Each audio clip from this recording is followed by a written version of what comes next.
بسم اللہ الرحمن الرحیم۔ السلام علیکم ورحمۃ اللہ وبرکاتہ۔ دوستوں امید کرتا ہوں سب خیریت سے ہوں گے۔ دوستوں آپ دیکھ رہے ہیں رمضان ٹی وی، جو ہمارے چینل کو نیو ساتھی ہیں وہ ہمارے چینل کو سبسکرائب کر لیں اور ساتھ میں بیل کے آئیکن کو بھی دبا دیں تاکہ ہماری جو بھی نیو نوٹیفیکیشن ہے سب سے پہلے آپ تک بآسانی پہنچ جائے۔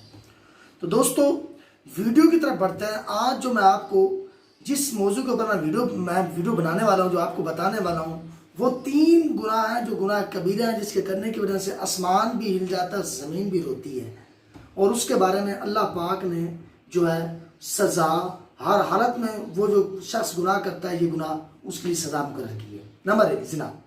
زنا ایک ایسا گناہ ہے جس کے کرنے کی وجہ سے آسمان بھی ہل جاتا ہے اور زمین بھی روتی ہے، اور اللہ پاک نے سورۃ نور کے اندر یہ فرمایا الزانیۃ والزانی فاجلدوا کل واحد منہما 100 جلدہ۔ جو شخص زنا کرتا ہے اس کے لیے 100 کوڑے ہیں۔ زانی کی بھی 2 قسمیں، ایک وہ شخص جو شادی شدہ ہو، ایک وہ جو شادی شدہ نہیں۔ جو شخص شادی شدہ ہے اگر اس نے زنا کیا ہے تو اس کو بالکل ہی بغیر کسی گنجائش کے اس کو رجم کیا جائے، کوڑے لگا کر۔ اسی طرح جو شادی شدہ نہیں ہے، بغیر شادی شدہ ہے، تو اس کے لیے 100 کوڑے اور 1 سال کے لیے ملک اس کو بدل کیا جاتا ہے۔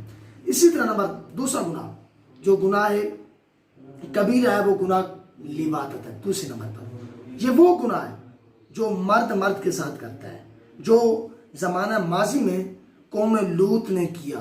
ایسا کام، ایسا عمل کرنے والے کے لیے جو سزا مقرر کی گئی ہے قرآن نے، وہ سزا یہ ہے چاہے وہ شادی شدہ ہو یا نہ ہو، دونوں صورتوں کے اندر اس کو رجم کر دیا جائے، اس کے لیے معافی نہیں ہے۔ اور اس گناہ کے کرنے کی وجہ سے آسمان بھی ہلتا ہے اور زمین بھی روتی ہے۔ نمبر 3 پر جو گناہ کبیرہ ہے وہ ہے مشت زنی۔ یہ ایک زنا کی شاخ ہے، یہ ایک جز ہے زنا کا۔ جو شخص یہ کرتا ہے اس کے لیے بھی معافی نہیں ہے۔ قیامت کے دن جس ہاتھ سے وہ یہ مشت زنی کرتا ہے اسی ہاتھ میں وہ جو ہے بچے پیدا کرے گا، اس طرح ہوگا۔ یہ سزا ان تینوں گناہ کبیرہ ہیں۔ نمبر 1 زنا، نمبر 2 لواط، نمبر 3 مشت زنی۔ یہ گناہ کبیرہ ہیں، اس کے لیے جو ہے وہ سزا اللہ پاک نے مقرر کی ہے۔ حضور صلی اللہ علیہ وسلم کی حدیثوں میں بھی ثابت ہے جو قوم لوط والا کام کرتا ہے اس کو کسی صورت میں معافی نہیں ہے، اس کو رجم کر دیا جائے، اس کو مار دیا جائے، اس کو ختم کر دیا جائے۔ اور زانی کے لیے بھی یہی ہے اور مشت زنی کرنے والے کے لیے بھی یہی سزا ہے۔